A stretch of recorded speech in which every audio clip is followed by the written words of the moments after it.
Et là, on rebondit pour dire aux jeunes particulièrement, et même aux gens de façon générale, au moins même dans les mosquées, attention, ne gâchez pas tout.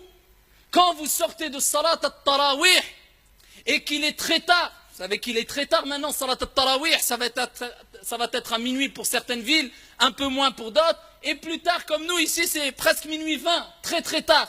Les gens dorment, les gens travaillent, il y a des voisins. Et le prophète a dit à 3 reprises, comme vous connaissez toutes et tous le hadith par cœur, rapporté par Muslim, Wallahi la yu'min, Wallahi la yu'min, Wallahi la yu'min. À 3 reprises, le prophète jure. Il jure, le prophète, à 3 reprises. Il n'est pas croyant.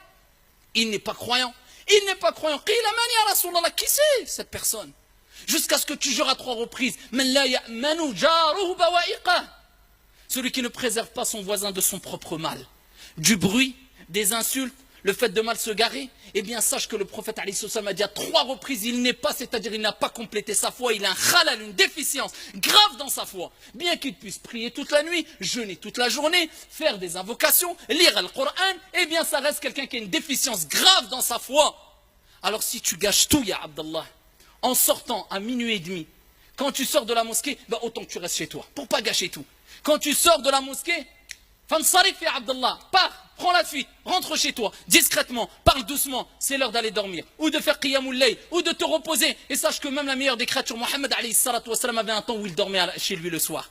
Donc rentre chez toi, repose-toi, retrouve ta famille, salli salat al-fajr à l'heure, et ensuite ici repose-toi ou va à tes activités, mais ne dérange pas les gens.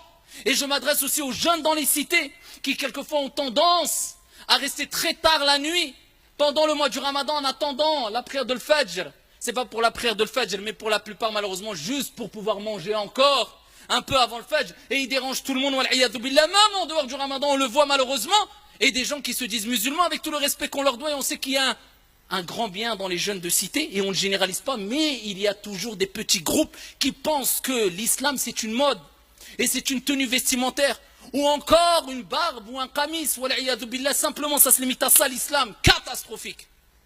Et le comportement dérapage toute la nuit, jusqu'à ce que des gens, même des musulmans, invoquent contre eux. Et combien de jeunes on a vu, et combien d'histoires on a entendues, et on a vécu, où des jeunes musulmans qui dérangeaient d'autres personnes, musulmanes et non musulmanes, dans des quartiers, d'autres personnes invoquaient en ça, contre cette personne-là, jusqu'à ce qu'on entende Foulen met, Allah yarhamou. C'est un jeune, 15 ans, 18 ans, 20 ans, met, pourquoi?